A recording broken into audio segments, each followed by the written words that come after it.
The Juniper Tree. Author, Jacob Grimm and Wilhelm Grimm. Taken from Grimm's Fairy Tales. Long, long ago, some 2,000 years or so, there lived a rich man with a good and beautiful wife. They loved each other dearly, but sorrowed much that they had no children. So greatly did they desire to have one, that the wife prayed for it day and night, but still they remained childless. In front of the house there was a court, in which grew a juniper tree. One winter's day the wife stood under the tree to peel some apples, and as she was peeling them, she cut her finger, and the blood fell on the snow. "Ah," sighed the woman heavily, "if I had but a child, as red as blood and as white as snow," and as she spoke the words, her heart grew light within her, and it seemed to her that her wish was granted, and she returned to the house feeling glad and comforted. A month passed, and the snow had all disappeared. Then another month went by, and all the earth was green. So the months followed one another, and first the trees budded in the woods, and soon the green branches grew thickly intertwined, and then the blossoms began to fall. Once again the wife stood under the juniper tree, and it was so full of sweet scent that her heart leaped for joy, and she was so overcome with her happiness, that she fell on her knees. Presently the fruit became round and firm, and she was glad and at peace, but when they were fully ripe she picked the berries, and ate eagerly of them, and then she grew sad and ill. A little while later she called her husband, and said to him, weeping, "If I die, bury me under the juniper tree." Then she felt comforted and happy again, and before another month had passed she had a little child, and when she saw that it was as white as snow and as red as blood, her joy was so great that she died. Her husband buried her under the juniper tree, and wept bitterly for her. By degrees, however, his sorrow grew less, and although at times he still grieved over his loss, he was able to go about as usual, and later on he married again. He now had a little daughter born to him. The child of his first wife was a boy, who was as red as blood and as white as snow. The mother loved her daughter very much, and when she looked at her and then looked at the boy, it pierced her heart to think that he would always stand in the way of her own child, and she was continually thinking how she could get the whole of the property for her. This evil thought took possession of her more and more, and made her behave very unkindly to the boy. She drove him from place to place with cuffings and buffetings, so that the poor child went about in fear, and had no peace from the time he left school to the time he went back. One day the little daughter came running to her mother in the storeroom, and said, "Mother, give me an apple." "Yes, my child," said the wife, and she gave her a beautiful apple out of the chest. The chest had a very heavy lid and a large iron lock. "Mother," said the little daughter again, "may not brother have one too?" The mother was angry at this, but she answered, "Yes, when he comes out of school." Just then she looked out of the window and saw him coming, and it seemed as if an evil spirit entered into her, for she snatched the apple out of her little daughter's hand, and said, "You shall not have one before your brother." She threw the apple into the chest and shut it to. The little boy now came in, and the evil spirit in the wife made her say kindly to him, "My son, will you have an apple?" But she gave him a wicked look. "Mother," said the boy, "how dreadful you look." "Yes, give me an apple." The thought came to her that she would kill him. "Come with me," she said, and she lifted up the lid of the chest. "Take one out for yourself." And as he bent over to do so, the evil spirit urged her, and crash! Down went the lid, and off went the little boy's head. Then she was overwhelmed with fear at the thought of what she had done. "If only I can prevent anyone knowing that I did it," she thought. So she went upstairs to her room, and took a white handkerchief out of her top drawer. Then she set the boy's head again on his shoulders, and bound it with the handkerchief so that nothing could be seen, and placed him on a chair by the door with an apple in his hand. Soon after this, little Marlene came up to her mother, who was stirring a pot of boiling water over the fire, and said, "Mother, brother is sitting by the door with an apple in his hand, and he looks so pale, and when I asked him to give me the apple, he did not answer, and that frightened me." "Go to him again," said her mother, "and if he does not answer, give him a box on the ear." So little Marlene went, and said, "Brother, give me that apple," but he did not say a word. Then she gave him a box on the ear, and his head rolled off. She was so terrified at this, that she ran crying and screaming to her mother. "Oh," she said, "I have knocked off brother's head," and then she wept and wept, and nothing would stop her. "What have you done?" said her mother, "but no one must know about it, so you must keep silence. What is done can't be undone, we will make him into puddings."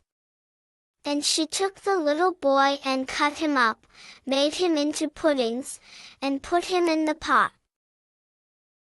But Marlene stood looking on, and wept, and her tears fell into the pot, so that there was no need of salt. Presently the father came home and sat down to his dinner. He asked, "Where is my son?" The mother said nothing, but gave him a large dish of black pudding, and Marlene still wept without ceasing. The father again asked, "Where is my son?" "Oh," answered the wife, "he is gone into the country to his mother's great uncle. He is going to stay there some time." "What has he gone there for? And he never even said goodbye to me." "Well, he likes being there, and he told me he should be away quite 6 weeks. He is well looked after there." "I feel very unhappy about it," said the husband, "in case it should not be all right, and he ought to have said goodbye to me." With this he went on with his dinner, and said, "Little Marlene, why do you weep? Brother will soon be back." Then he asked his wife for more pudding, and as he ate, he threw the bones under the table. Little Marlene went upstairs, and took her best silk handkerchief out of her bottom drawer, and in it she wrapped all the bones from under the table, and carried them outside, and all the time she did nothing but weep. Then she laid them in the green grass under the juniper tree, and she had no sooner done so, than all her sadness seemed to leave her, and she wept no more. And now the juniper tree began to move, and the branches waved backwards and forwards, first away from one another, and then together again, as it might be someone clapping their hands for joy. After this a mist came round the tree, and in the midst of it there was a burning as of fire, and out of the fire there flew a beautiful bird, that rose high into the air, singing magnificently, and when it could no more be seen, the juniper tree stood there as before, and the silk handkerchief, and the bones were gone. Little Marlene now felt as light-hearted and happy as if her brother were still alive, and she went back to the house and sat down cheerfully to the table and ate. The bird flew away and alighted on the house of a goldsmith, and began to sing. My mother killed her little son, my father grieved when I was gone, my sister loved me best of all, she laid her kerchief over me, and took my bones that they might lie underneath the juniper tree. Kiwit, Kiwit, what a beautiful bird am I! The goldsmith was in his workshop making a gold chain, when he heard the song of the bird on his roof. He thought it so beautiful that he got up and ran out, and as he crossed the threshold he lost one of his slippers. But he ran on into the middle of the street, with a slipper on one foot and a sock on the other. He still had on his apron, and still held the gold chain and the pincers in his hands, and so he stood gazing up at the bird, while the sun came shining brightly down on the street. "Bird," he said, "how beautifully you sing! Sing me that song again." "Nay," said the bird, "I do not sing twice for nothing. Give that gold chain, and I will sing it you again." "Here is the chain, take it," said the goldsmith. "Only sing me that again." The bird flew down and took the gold chain in his right claw, and then he alighted again in front of the goldsmith and sang. My mother killed her little son, my father grieved when I was gone, my sister loved me best of all, she laid her kerchief over me, and took my bones that they might lie underneath the juniper tree. Kiwit, Kiwit, what a beautiful bird am I! Then he flew away, and settled on the roof of a shoemaker's house, and sang. My mother killed her little son, my father grieved when I was gone, my sister loved me best of all, she laid her kerchief over me, and took my bones that they might lie underneath the juniper tree. Kiwit, Kiwit, what a beautiful bird am I!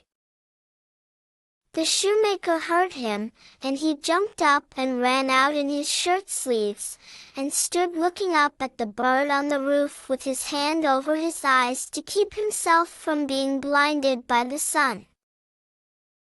"Bird," he said, "how beautifully you sing!" Then he called through the door to his wife, "Wife, come out, here is a bird, come and look at it and hear how beautifully it sings." Then he called his daughter and the children, then the apprentices, girls and boys, and they all ran up the street to look at the bird, and saw how splendid it was with its red and green feathers, and its neck like burnished gold, and eyes like two bright stars in its head. "Bird," said the shoemaker, "sing me that song again." "Nay," answered the bird, "I do not sing twice for nothing, you must give me something." "Wife," said the man, "go into the garret, on the upper shelf you will see a pair of red shoes, bring them to me." The wife went in and fetched the shoes. "There, bird," said the shoemaker, "now sing me that song again." The bird flew down and took the red shoes in his left claw, and then he went back to the roof and sang. My mother killed her little son, my father grieved when I was gone, my sister loved me best of all, she laid her kerchief over me, and took my bones that they might lie underneath the juniper tree. Kiwit, Kiwit, what a beautiful bird am I! When he had finished, he flew away. He had the chain in his right claw and the shoes in his left, and he flew right away to a mill, and the mill went click-clack, click-clack, click-clack. Inside the mill were 20 of the miller's men hewing a stone, and as they went hick-hack, hick-hack, hick-hack, the mill went click-clack, click-clack, click-clack. The bird settled on a lime tree in front of the mill and sang. My mother killed her little son, then one of the men left off. My father grieved when I was gone, 2 more men left off and listened. My sister loved me best of all, then 4 more left off. She laid her kerchief over me, and took my bones that they might lie. Now there were only 8 at work underneath, and now only 5, the juniper tree. And now only 1. Kiwit, Kiwit, what a beautiful bird am I! Then he looked up and the last one had left off work. Bird, he said, what a beautiful song that is you sing. Let me hear it too, sing it again. Nay, answered the bird, I do not sing twice for nothing, give me that millstone, and I will sing it again. If it belonged to me alone, said the man, you should have it. Yes, yes, said the others, if he will sing again, he can have it. The bird came down, and all the 20 millers set to and lifted up the stone with a beam. Then the bird put his head through the hole and took the stone round his neck like a collar, and flew back with it to the tree and sang. My mother killed her little son, my father grieved when I was gone, my sister loved me best of all, she laid her kerchief over me, and took my bones that they might lie underneath the juniper tree. Kiwit, Kiwit, what a beautiful bird am I! And when he had finished his song, he spread his wings, and with the chain in his right claw, the shoes in his left, and the millstone round his neck, he flew right away to his father's house. The father, the mother, and little Marlene were having their dinner. How light-hearted I feel, said the father, so pleased and cheerful. And I, said the mother, I feel so uneasy, as if a heavy thunderstorm were coming.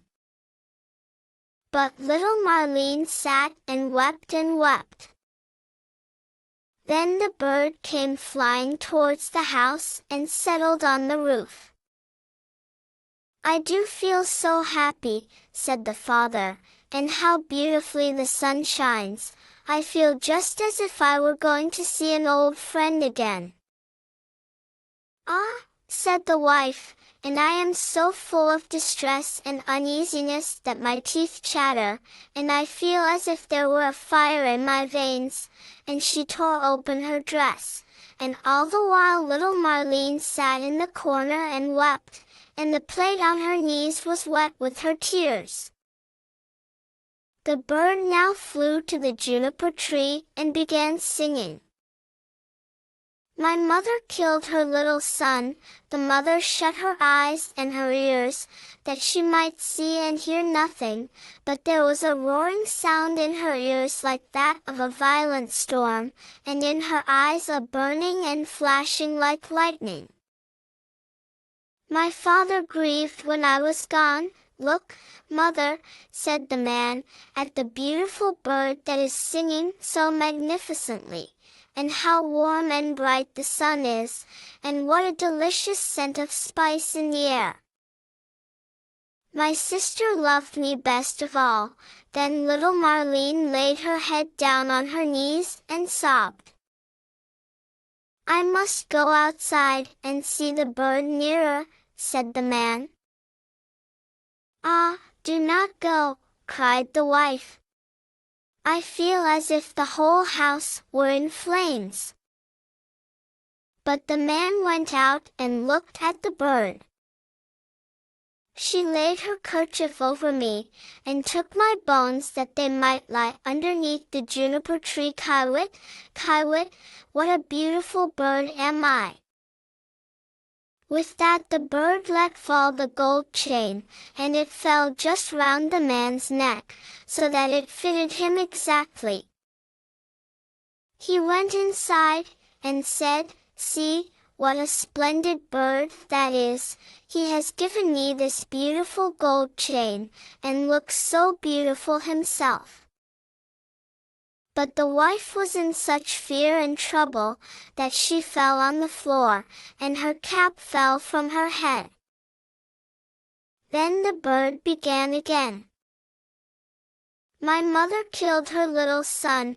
Ah me," cried the wife, "if I were but 1,000 feet beneath the earth, that I might not hear that song.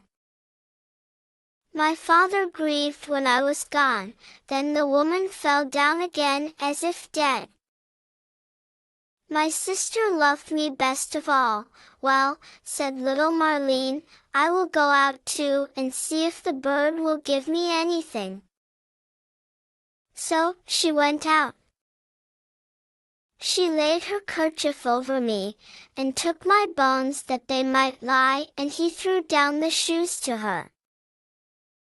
Underneath the juniper tree. Kiwit, Kiwit, what a beautiful bird am I!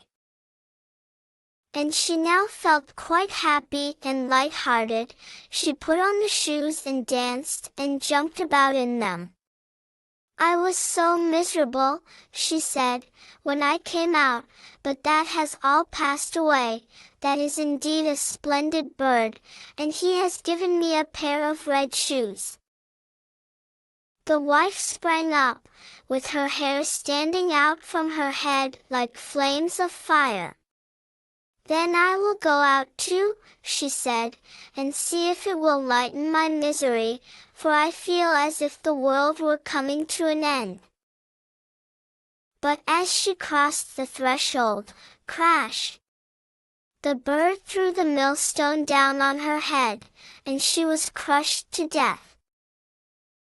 The father and little Marlene heard the sound and ran out, but they only saw mist and flame and fire rising from the spot, and when these had passed, there stood the little brother, and he took the father and little Marlene by the hand. Then they all three rejoiced, and went inside together and sat down to their dinners, and ate.